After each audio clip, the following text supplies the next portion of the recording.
ഇന്ന് വീക്കെൻഡാണ് കേട്ടോ. അപ്പം ഞാൻ വെച്ചൊരു ബിരിയാണി അങ്ങോട്ട് സെറ്റ് ചെയ്യാന്ന്. കുറേ നാളായിട്ട് വിചാരിക്കുന്നു ബിരിയാണി കഴിക്കാനും ഒരു വീഡിയോ എടുക്കാനും കൊതി മുന്നോട്ടാണ്. അപ്പം ഇന്നാണ് അതിനൊരു സമയം കിട്ടിയത്. പിന്നെ ഒന്നും നോക്കിയില്ല, പപ്പായ പറഞ്ഞുകൊണ്ട് ചിക്കൻ മേടിച്ചു, ഉള്ളിയൊക്കെ ചറപറാൻ തരിഞ്ഞു. അപ്പോൾ വേഗം ഒരു കുക്കർ എടുക്കുക, അതിലേക്ക് കുറച്ച് വെളിച്ചെണ്ണയോ എന്ത് എണ്ണ മേടിച്ചോ, സവാള, പച്ചമുളക്, ഇഞ്ചി വെളുത്തുള്ളി പേസ്റ്റ്, തക്കാളി എല്ലാം കൂട്ട് വഴറ്റുക. അതിലേക്ക് ചിക്കനൊക്കെ ആഡ് ചെയ്യുക. അതിലേക്ക് കുറച്ച് പച്ചമുളക് അരച്ചതും തൈരും തക്കാളി എല്ലാം കൂടി മിക്സ് ചെയ്യുക. ദെൻ കുക്കർ അടച്ച് വെക്കുക, മല്ലിയിടാൻ മറക്കരുത്. ദെൻ നമ്മുടെ അരി അങ്ങോട്ട് കഴുകുക, വെള്ളം ഒഴിക്കുക, അതിലേക്ക് വട്ട ഗ്രാമ്പു അറിയാമല്ലോ, ബിരിയാണി മസാല അങ്ങോട്ട് ആഡ് ചെയ്യുക. നെയ്യ് ഒഴിക്കാൻ മറക്കരുത്, നെയ്യ് ഒഴിച്ചാലേ ആ ഒരു സ്മെല്ല് വരും.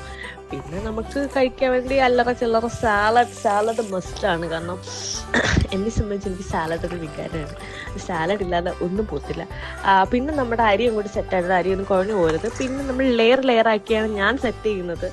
കിസ്മിസ് ഒന്നും ഇല്ലാത്തത് കൊണ്ടാണ് ഞാൻ ഈ ഒണിയൻ അങ്ങോട്ട് ഫ്രൈ ചെയ്തത്.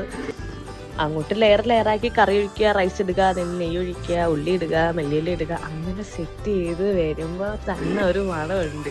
അത് ഉണ്ടാക്കി നോക്കുമ്പോൾ മനസ്സിലാവും ആ ഒരു സ്മെല്ല്.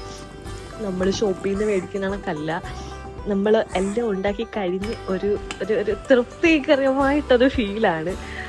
അങ്ങനെ നമ്മൾ വെയിറ്റുള്ള സാധനമൊക്കെ വെച്ച് ഞാൻ അടച്ചു വെച്ചു. അങ്ങനെ ബിരിയാണി റെഡി ആയിട്ടുണ്ട്. ഇന്നത്തെ എൻ്റെ വീക്കെൻഡ് ബിരിയാണി കുട്ടന്മാരോടാണ്. രാത്രിയിൽ ഇത് തന്നെ. ഒരു രക്ഷയില്ല. നമ്മൾ ഉണ്ടാക്കി കഴിഞ്ഞിട്ട് ആ ഒരു സ്മെല്ലുണ്ടല്ലോ, അമ്പോ അടിപൊളി.